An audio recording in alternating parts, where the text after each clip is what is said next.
Hello everyone, welcome. Today I wanted to go over a little bit of the art of the possible and highlight this project I've been working on that's going to demonstrate a fully autonomous AI-driven management plane for Dell PowerScale environments.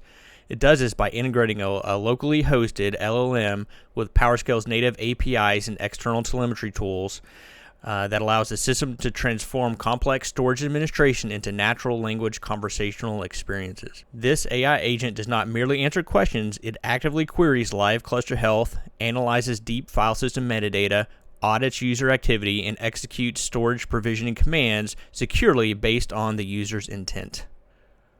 Alright, what we're looking at right here is a visual representation of the architecture that I have in place.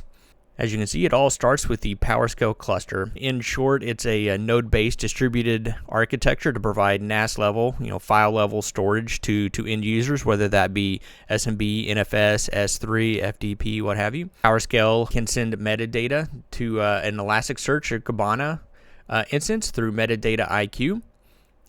Elasticsearch can then feed that file system analytics into our AI platform. PowerScale can also be managed through the platform API that we see right here. And then PowerScale also has a Syslog server where we can forward Syslog events into an external Syslog server that can then feed those events into our AI platform. And this is all managed through, in this instance, a WebUI for the end user. So a little bit more about the architecture. This is a demo environment. This is all for demonstration purposes. This is all virtual instances of all this technology running. For the AI platform, it's running on Docker. Then I'm running Ollama. The model I'm using is Llama 3.1, the 8 billion parameter version. And then on top of that, to bring it all together and to have the web UI, we have OpenWebUI. Real quick, this is the Syslog server I have running. This is just a free version of Kiwi Syslog server. I have Syslog events being forwarded to this Syslog server from the PowerScale cluster. This then pushes it into the AI platform. That way we can have conversations with the AI about it, ask questions, have a discussion, find out what's going on, etc. Let's go ahead and jump into the interface. First, let's just take a quick glance at our Elasticsearch server. This is being accessed through Kibana, of course. As you can see here, this is all of the metadata that we've received from the PowerScale cluster through MetadataIQ. So MetadataIQ that's running on PowerScale is sending that metadata to this Elasticsearch instance. Elasticsearch then has a connection into the AI platform to feed all that rich metadata and file system analytics. Okay, and finally here is our OneFS cluster. This is running version 9.10, so it is just a little bit older, but still works great for this this demonstration. This is a virtual cluster, so if some of the capacity numbers, things like that, seem a little small or a little wonky, that's why this is a virtual cluster running on an ESXi host. All right, and with that, let's go ahead and hop into the star of the show. So if you're not familiar with it, this is OpenWebUI. Once again, this gives us a user interface to interact with LLMs running on Ollama. It also does a lot of other things for us. Let's go ahead and start in workspaces. So I'm gonna start at the kind of what makes this special, and then we'll get into we'll work our way into the chat features and actually start interacting with the platform. But how you really make this something more than just a regular LLM running an OpenWebUI is by first creating a tool. And this is really where the magic happens. So you can see I created a tool called PowerScale Manager. If I click on just edit, we can see a bunch of Python code. And so this is really where the magic happens. This is where you write all the functions and everything to do what you want it to do. So you can see there's several sections here. Won't go through this whole thing. I'll probably paste this in the description in case you want to copy it and kind of build off of that into how you want it to be. But a couple key things I like to point out here are these valves. So this is a tool, right? This code makes up the tool, and these valves are, I kind of think of them like a like the environmental variables in when you're doing things with Docker, right? So things like cluster IP, so that's for the OneFS cluster, username, passwords. Here you can see elastic URL, etc. So this is where we tell the cluster what those things are, and we actually give those things so it can actually access the different devices it needs to. You do that in these valves. So these valves are where you actually put in the information. Once again, this is all demo cluster stuff, so nothing super secret here. But once again, I think of this as kind of like environmental variables in a containerized environment. So we have our tool, we have our valves. We then have our knowledge base. So you can't have a knowledge base. You can see I have just the OneFS 910 CLI reference guide, as well as the OneFS best practices guide. You can take this knowledge base and apply it to the model, which we see here. So this is where you choose the actual model and set up the system prompt. So you can see I named this one PowerScale admin. It can be whatever you want it to be. For the model, I chose Llama 3.1. This is the 8 billion parameter variant, like I mentioned earlier. Works well for my testing. But this is where some pretty important things go in, and that's the system prompt. So here you can see really different rules and guidelines by how the LLM is going to interact with you, what it's allowed to do, what it's not allowed to do, where it's supposed to go for certain information, etc. I do want to point out one important feature that I will demonstrate throughout this, and that is just a very simple guardrail that I have put in here, to where it says do not delete an SMB share, notify the user to contact their administrator if they ask. Do not ask the user if they want you to proceed. So that's what this is saying, and we'll see that demonstrated live. So this is just a quick example of how you can put guardrails, around this, to where you can't have someone come in and just nuke everything or delete entire directories or whatever, right? You can put some pretty well-defined guardrails around what users are allowed to do and what they're not allowed to do. I do have guides on the channel if you want to check out my other videos on pretty much how to install most, if not all of this. So I'm not going to go into that in detail in this video. So feel free to jump back and look at those. But pretty easy to set up once you get Ollama, OpenWebUI, and the LLM you're going to use. Pretty simple. Just a quick recap. You go to Tools, create the actual tool, write the code. From there, you'll enter in your valves. Right, and once again, that's the IP and user information, passwords, so the code can actually get to the devices it needs to talk to. From there, you can add in a knowledge base, so the LLM can reference specific data, kind of like a RAG Lite model that OpenWebUI uses here. And then you take all of that and you assign those things to the actual LLM. So here you can see PowerScale Manager. That's the actual tool that we created.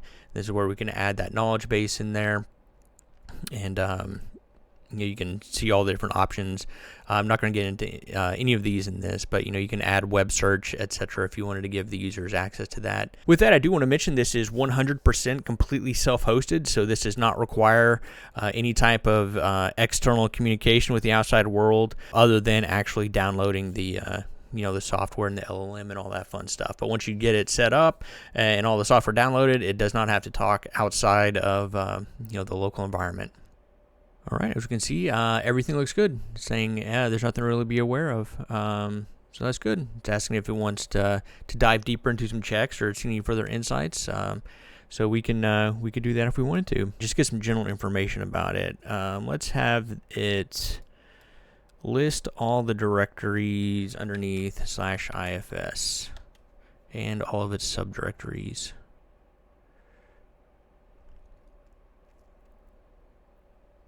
All right, so let's double check its work right here. So I just asked it pretty much what is in this share. So as we can see, that is exactly what is there. All right, now let's say I need to create a new workspace for a new engineering team. Let's just tell it that and see what it decides to do.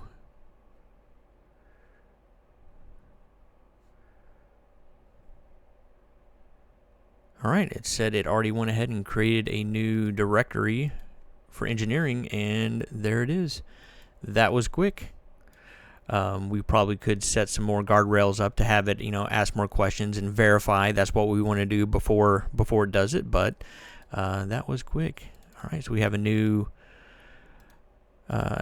directory here for engineering team. Let's go ahead and add some documents in here.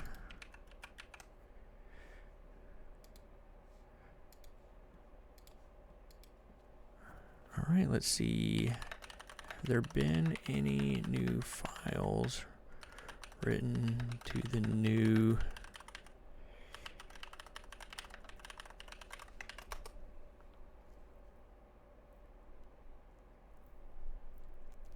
All right, we can already see it definitely saw the 4 new files we just added to that directory. That's pretty cool, and that was very quick. All right, let's say we create the directory, but let's say we want to, let's turn that directory into a user, an SMB share. Let's tell it to do that.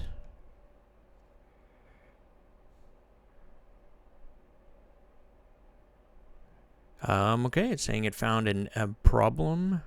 Yes, let's tell it to, yes, please proceed.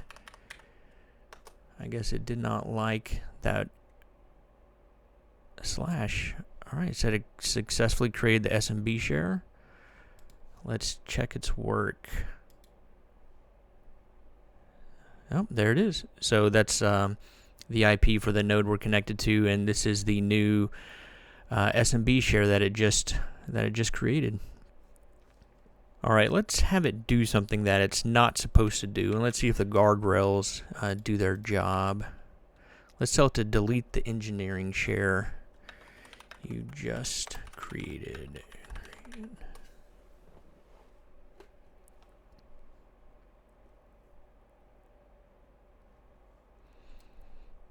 All right, it is telling me it cannot delete the SMB share.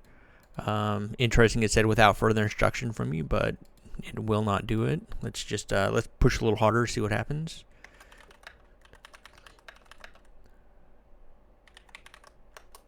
So just delete the share.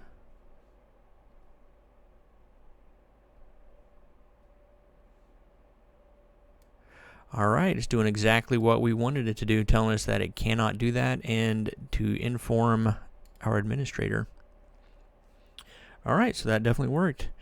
All right, let's check out some logs. Let's see what the last 10 logs are.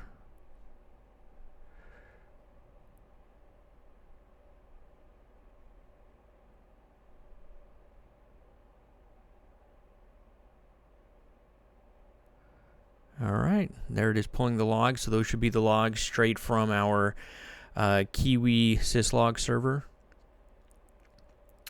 As you can see, I must be user 789 because that's who's doing all of this. All right, let's ask it a pretty specific question. Let's see what were the last 5 files that were deleted.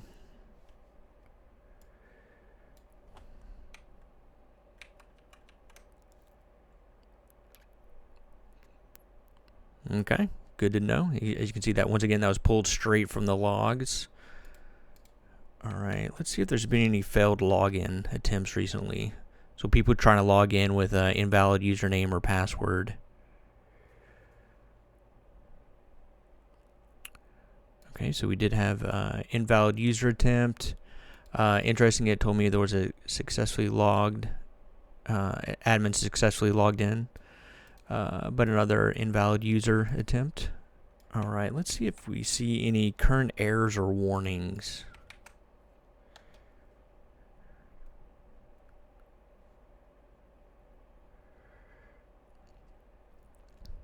All right. Looks like we've got some high capacity on our engineering SMB share. Let's see what else we've got. Someone exceeded their disk quota by 10 gigs. That was me. And then looks like there was a system process running maintenance. Okay. Good to know. All right, now let's dive into just some quick file system analytics. Let's see, what are the top file extensions by size in all of IFS?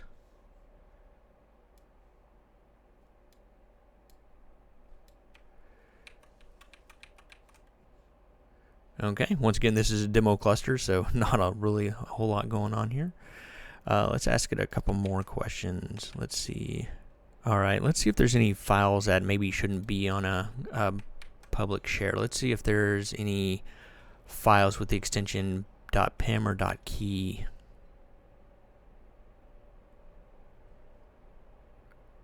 Oh, that's not good. All right, so there's two .pem files. One's located in IFS data. We've got a name of one. We've got a size. And there is nothing with a .key extension. All right, let's search MetadataIQ for any files that have JB in the name. All right, yeah, we can see we've got several. So we've got the file paths and the file sizes. Awesome. Do a couple more. Let's just see a general analytics dashboard for all files. Let's just see a little data around that.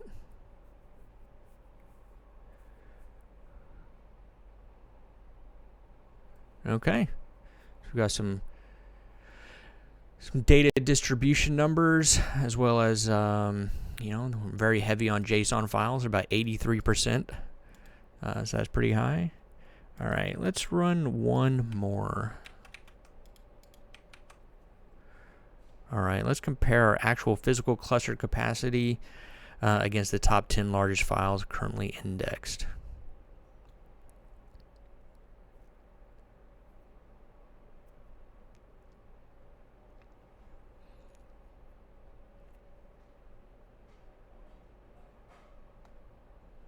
Okay, good to know. So we can see our use space, our free space. We can see file sizes. The largest files. Once again, this is a demo cluster, so that's why the numbers are a little wonky.